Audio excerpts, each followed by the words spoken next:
Bob Greenberg, welcome to Cannes. How many years has it been now? I've been coming for about 10 or 12 years. 10 or 12. You're one of the stars of the week. Thank you. You had a fabulous seminar the other day. Everyone raved about it. Tell us, the highlight of that seminar for the start.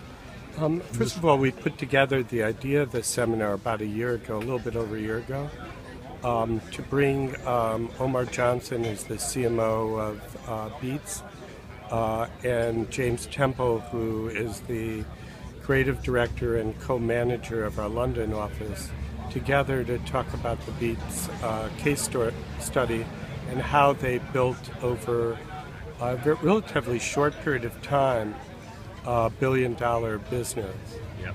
So it's a combination of the work that Jim started with as well, and you'll talk to Jim, with James, when not a lot of people were that interested in supporting Omar and a relatively much smaller company of about 170 million, owned with HTC and Monster and some other complications.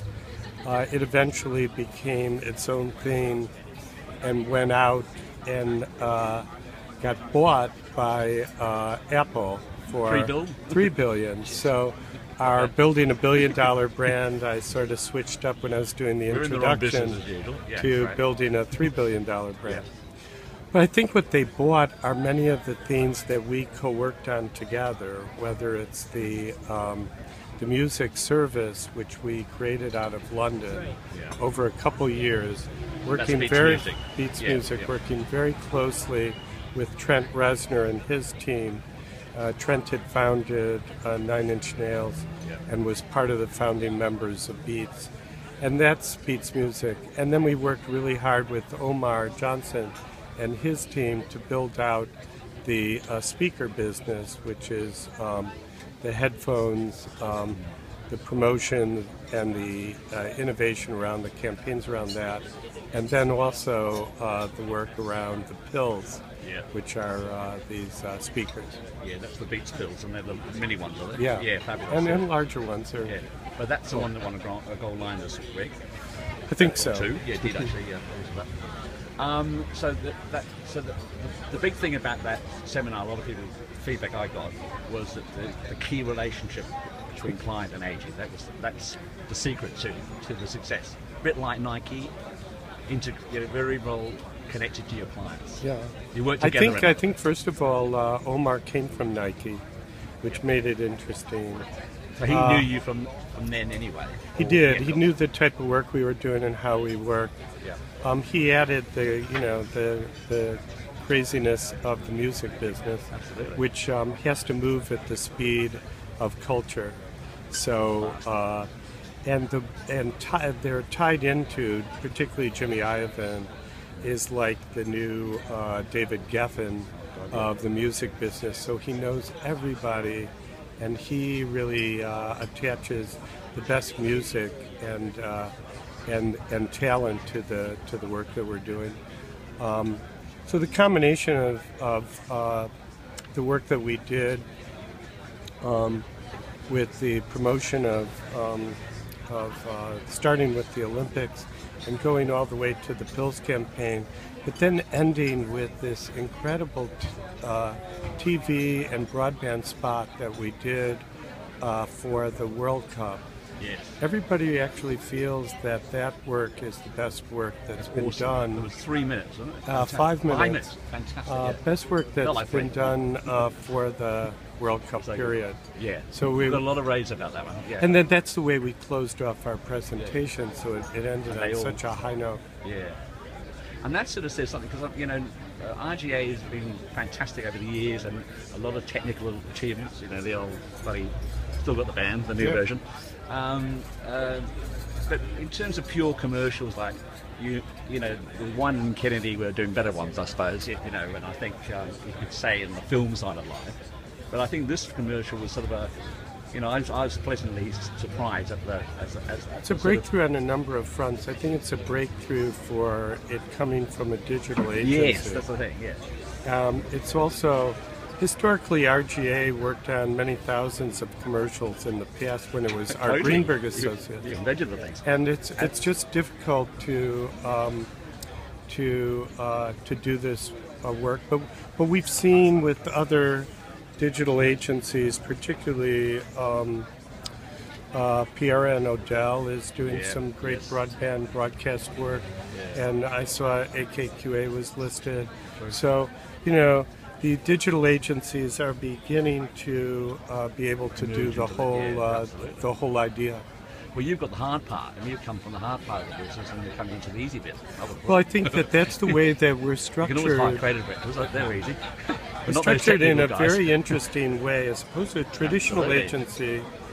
Pretty much comes out of the commercial television side, and then they have not a great capability in the internet, mobile, and social. Yeah. We're going the other way. We've created a really strong internet, mobile, and social capability, and we're going back to TV. Very clever. So it makes the TV work informed by things that are happening in mobile and social space. And you're like the only agency I've ever known for about 50 years and got their own internal studios. And Yeah. used to be the 50s thing. We're starting But to it's- build but them it's out great. now in Fantastic. other locations Yes. in London, Yep. Buenos Aires. Certainly, New York is expanding, Yeah.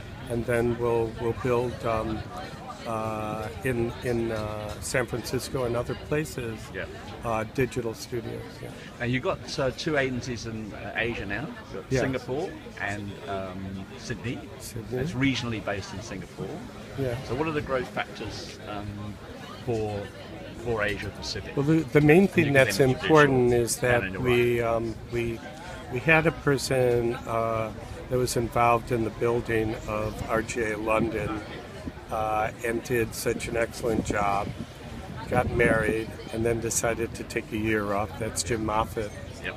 and Gemma, and then he decided to come back in a new role to really be the person that's going to restructure and get on the right track, both Sydney and Singapore, and then build out Asia Pac. Yeah. Jim? This is Jim. That's Jim. So what plans can you tell us, without telling any secrets, but Sure. what's the general plan for Asia? Well, I think that the first thing is just to build on what we've got already. So we've got an office in Singapore that's been around for 3 years. There's a lot of talent there.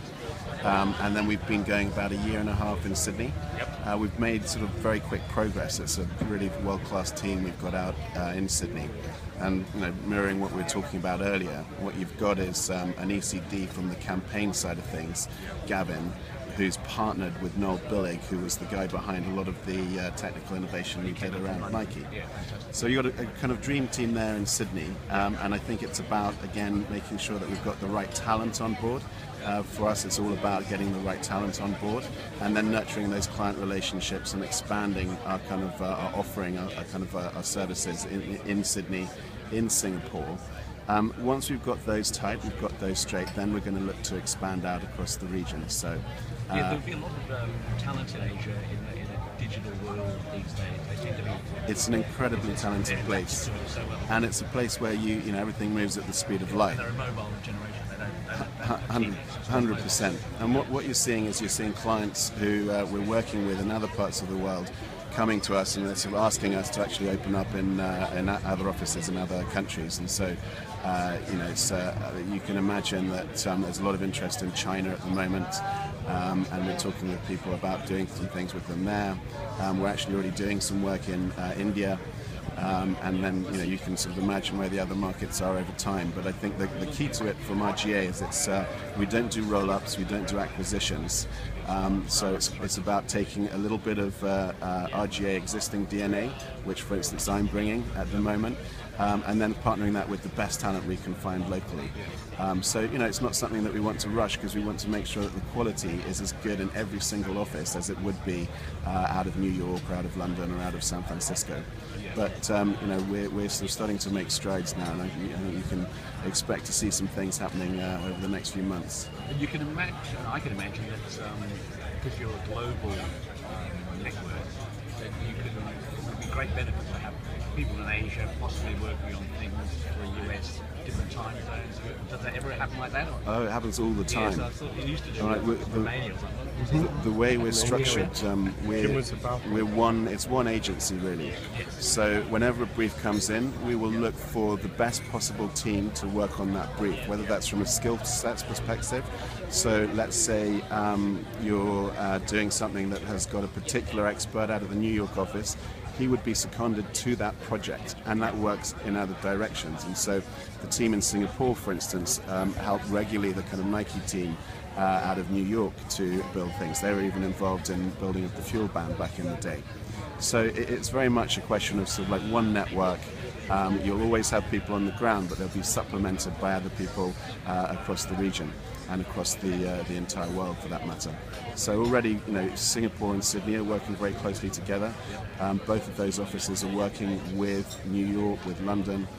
So it happens all the time, and that's sort of part of the structure and the model that Bob has been working very hard on. You were asking earlier about the 9-year plan. Well, we're in the second year of the 9-year plan, and a key tenet of that is building an agency where you've got the right skill set in different places of the world to offer a kind of a seamless solution for a client's problem. Yeah, great. Now, we got the 9-year plan out, where that started 2 years ago. With clients, so you seem to be in a wonderful position as an agency. The clients really are seeking you out. They're seeking you, Aquas, and a lot of the so-called clever agencies, and it's working for you, which is fantastic. I mean, you're doing some great work on all the new age clients. You've got Google, Nike, Dr. Dre, etc., etc. We have a motto where what Jim was saying is a really critical part to it is that the culture is right in every location, and then we can start doing something that oddly hasn't been done in the business yet to make ourselves the most integrated agency. So most agencies might have an agency in New York, and then they have one in Mumbai and London and say Buenos Aires, but they're not connected. None of them. So we're very connected through video conferencing and particularly through people to be able to put together in a collaborative way solutions for our clients. We can do load balancing, we can do 24/7 kind of production, we can tie into currencies where the talent is the same, but the currency is really problematic. So we can bring down the cost. We can bring in these very specifically really talented people that may only exist in a particular country at a particular time, and they're exactly right to be put together for a specific client and what they're looking for. Yeah, right.